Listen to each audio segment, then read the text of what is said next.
when we were both on the service side of it, we were very into cross-training. Like, everybody had to be able to jump in seats. Right. And run it, in case somebody's out, or, sometimes crazy things happen, or you have a weather event and people can't all get into the office. Yeah.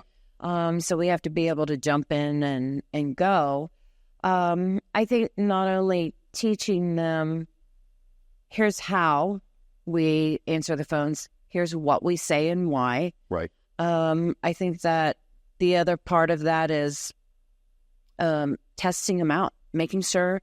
So I'm going to show you how to do it. Okay. And then I want you to do it, and we'll talk about how well you're doing and where we can continue to work on to improve. Yeah. Until you check out of it and you're confident in that. And it's a transfer of ownership. Right. Like, how you feel about it. Yeah. Good. I think you're doing awesome. Yeah. Are you ready? Are you ready for ownership of it? And they're like, oh yeah, no, I got this. That's great. You don't need anything else from me?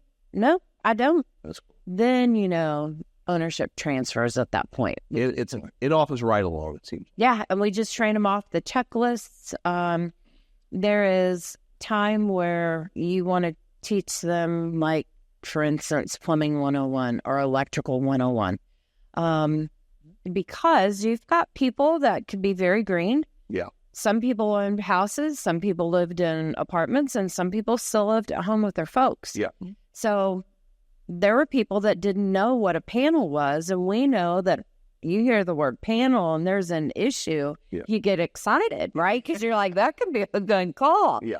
But in all actuality, if they're booking calls and they don't understand what a panel is, how are they going to get excited and be like, oh, yeah, no, we'll definitely get out there today, right? So Right. We try to really, not to where they could ever troubleshoot over the phone, because no. Right. But we wanted them to understand what they were talking about. Yeah. So we would take them through some pretty extensive show and tell trainings. We go to the training house and walk them through, and Oh, yeah. this is what we're talking about and stuff like that. And they love that, and it's not just once you get them through the training, then there's some key highlighted pieces you want to go back and do it again. Yeah. Because people's bandwidth is different all the way through the training process. I like it. That's good stuff. Hey, Bob, real quick, too, because Missy just made me think of something else. So she has so much show, tell, do, because that's so important, right? We always talk about, I think it's important, too, for companies to remember how many companies you talk to and they say, man, I wish I had SOPs.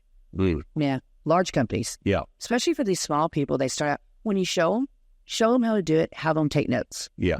Then give them time to create that SOP on how to do it.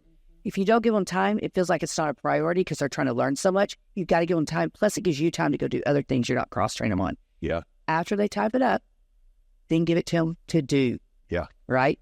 So you told them what to do. You showed them what to do. Now they're going to do it. And then you go back and check it. When it's great, you go, hey, good job. Keep it up. Guess what? Now you can go to the next task. Yeah. And keep repeating that. And when you start that with the first person or revising, you got SOPs built for everyone. So, and if they don't work out when you're starting out training, you got your SOPs for your money. Yeah.